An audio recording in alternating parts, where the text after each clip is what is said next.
How to set up a cPanel email account with Mozilla Thunderbird.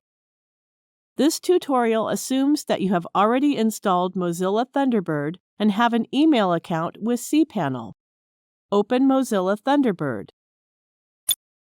Click Menu and go to New to open a Dropbox. Now click the existing mail account. Enter your name. It will be displayed with your email messages. Enter the email address and password of the email account. Then click the Continue button.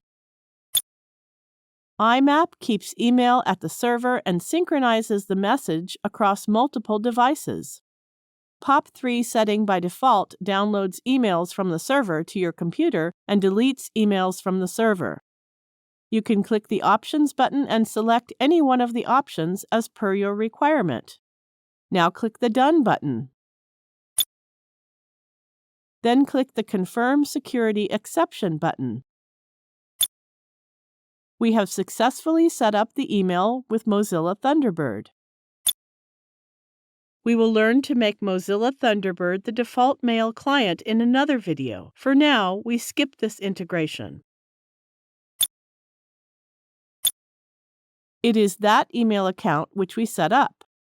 From here you can read, write, and manage your emails. Thank you for watching.